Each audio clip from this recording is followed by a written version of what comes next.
Terima kasih masih bersama Tangkis. Seorang pria di Medan menjadi bulan-bulanan setelah tertangkap warga usai menjamret ponsel milik pengemudi ojek online. Tertangkapnya pelaku karena menabrak warga hingga akhirnya terjatuh dari sepeda motor. Pelaku yang sudah babak belur diamankan petugas Kapolsek Percut Seituan guna dihindari amukan.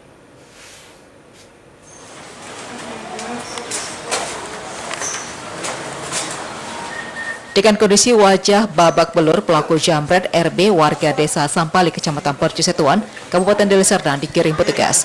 Korban babak belur akibat amukan massa di Jalan William Iskandar, Kecamatan Medan Tembung. Pelaku ditangkap warga usai menggasak satu unit telepon genggam milik Yopi, seorang pengemudi ojek online warga Jalan HM Yamin. Polisi menghubungi warga datang ke lokasi setelah hampir 1 jam pelaku dimasa warga hingga tak sadarkan diri. Polisi akhirnya mengamankan pelaku ke Polsek Percut Seituan. Namun petugas tidak menemukan sepeda motor milik pelaku, diduga sepeda motor pelaku raib dicuri maling. Sebelumnya sempat terjadi aksi kejar-kejaran terhadap pelaku. Naas pelaku yang dikejar warga panik dan menabrak pejalan yang melintas, hingga akhirnya terjatuh dari sepeda motornya. Warga pun berhasil menangkap pelaku hingga menjadi bulan-bulanan warga. Jambret di jalan Panci. Diambil gitu aja. Perlawanan lah, habis itu saya kejar di jalan sebelum jalan Bayangkara. Terjadi macet, jadi situ dia pelaku balik arah. Situ pas balik arah dia nabrak orang, makanya di situ dihajar mas. Sempat diambil pak? Sempat diambil. Berarti ada aksi kejar-kejaran juga tadi? Ada. Kini kasus penjambretan telah ditangani pihak kepolisian sektor Percut Seituan guna pengembangan lebih lanjut. Diketahui dalam akhir-akhir ini tingkat aksi kejahatan jalanan di wilayah hukum Polsek Percut Seituan semakin tinggi.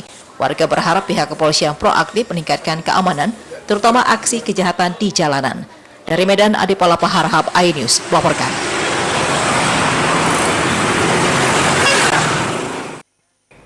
Pemirsa, petugas Satintelkam Polres Batubara Minggu dini hari mengamankan 16 pria warga negara Bangladesh dari salah satu rumah warga di Desa Pahlawan, Kecamatan Tanjung Tiram, Kabupaten Batubara. Ke-16 pria asing ini masuk ke Indonesia melalui jalur penerbangan Malaysia ke Indonesia.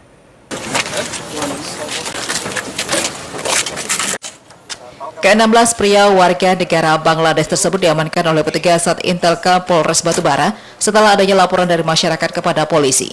Ke-16 pria asing ini diamankan saat berada di salah satu rumah warga di Desa Pahlawan, Kecamatan Tanjung Tiram. Berdasarkan informasi tersebut, petugas dari Satintelkam Polres Batubara langsung menuju lokasi tempat yang dituju dan langsung mengamankannya ke Mapolres Batubara berikut barang tas bawaan mereka. Dari dalam tas ke-16 pria warga negara Bangladesh tersebut, polisi menemukan sejumlah dokumen paspor berjalan. Kepada polisi, ke-16 pria tersebut mengaku masuk ke wilayah Indonesia melalui jalur penerbangan. Dari negara Malaysia, mereka dikirim oleh orang yang tidak dikenal hingga sampai di wilayah Indonesia. 16 warga ini kewarganegaraan negara Bangladesh. Jadi dari keterangan yang kita peroleh, mereka ini datangnya dari Bangladesh dengan menggunakan pesawat, kemudian dari negara Malaysia, ini berangkat ke Indonesia juga, telantarkan oleh orang yang tidak dikenal sampai di daerah Kabupaten Batubara. Dan saat ini kita amankan dan akan kita serahkan kepada imigrasi. Usai menjalani pemeriksaan polisi, ke-16 warga negara Bangladesh tersebut langsung diserahkan kepada pihak imigrasi di Tanjung Balai. Dari Kabupaten Batubara, Dahris Matondang, iNews melaporkan. Pemirsa, 3 unit kapal pukat jenis tarik atau pukat troll mini dirusak dan dibakar massa saat bentrok antar nelayan tradisional dan nelayan pukat troll di perairan Sungai Asahan. Bentrokan terjadi karena lemahnya penegakan hukum terhadap pukat troll yang merajalela di wilayah tangkap nelayan tradisional.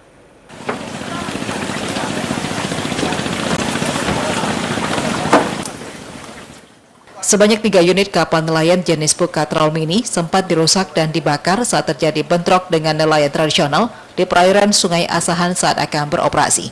Kapal mengalami kerusakan pada bagian depan kapal dan barang-barang perlengkapan alat tangkap saat ratusan massa menyerang dan menyandera kapal sebelum dirusak.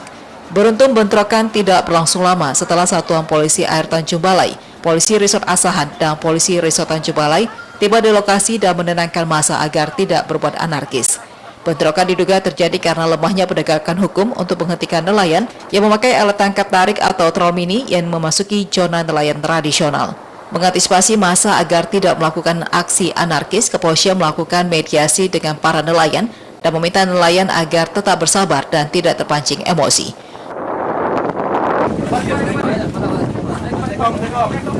Ada indikasi indikasi mau bentrok sama nelayan.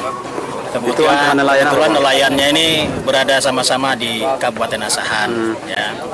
Tapi mereka ada indikasi tadi mau bentrok di laut, ya. Jadi karena kesigapan tadi Polair Tanjung Balai bersama-sama dengan anggota personil Pos Bagan Asahan, Polres Asahan, ya. Ini berhasil melerai secepatnya, ya, sehingga masyarakat tadi yang sempat ribut ini bisa dilerai. Berapa kapal bang yang terbakar tadi bang? Sebenarnya belum sempat terbakar, ya, itu hanya kerusakan kecil saja. Itu bisa kita langsung diredam, ya. Usai dilakukan mediasi oleh pihak kepolisian, ratusan nelayan membubarkan diri. Dan nelayan tradisional berharap pemerintah dan penegak hukum agar cepat mengambil tindakan agar bentrokan tidak terulang kembali. Dari Asahan, Ulil Amri, iNews melaporkan.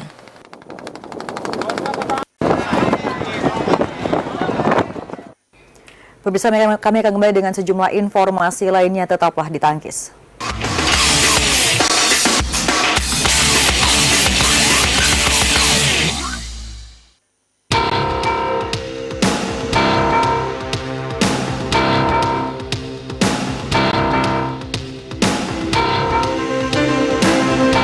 Perusahaan terus berinisiasi untuk memberikan pelayanan terbaik kepada masyarakat.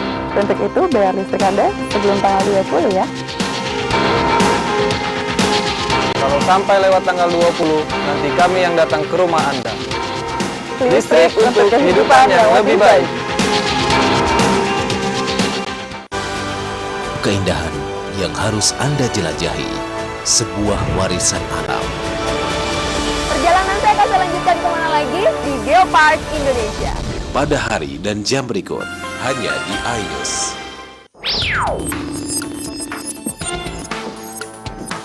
Melihat dari berbagai sudut pandang. Dalam mengupas sebuah isu kontroversial. Ini fakta harus objektif. Betul Pak. Kebenaran dari berbagai fenomena. Beri saya waktu untuk jawab dulu saya. Iya, ini saya jawab. Kami sajikan secara objektif Dan berimbang. Dalam polemik pada hari dan jam berikut, hanya di iNews. Memahami setiap fenomena yang baru saja terjadi. Undang-Undang TNI pasal 3 dan pasal 17. Mengungkap fakta di balik sebuah perkara. Jangan sampai kejadian yang sama terulang kembali. Demi sebuah bukti dan kebenaran. Senjata 5.000 ini apakah sudah ada koordinasi antara BIN dan DPR? Dalam Special Report pada hari dan jam berikut, hanya di iNews. Pribumi ditindas dan dikalahkan. Kurang tepat. Sudah mengklarifikasi sendiri Pak bahwa Jutaan aspirasi, mimpi mereka untuk negeri. Tentu itu dinamika menurut saya. Dahsyatnya kata-kata atribusinya itu siapa sebenarnya? Karena Indonesia harus tahu. Ini saat bagi Anies untuk menjelaskan kepada publik. kutip dengan penuh Dalam Talk to iNews, setiap Senin, Selasa, dan Jumat pada jam berikut, hanya di iNews.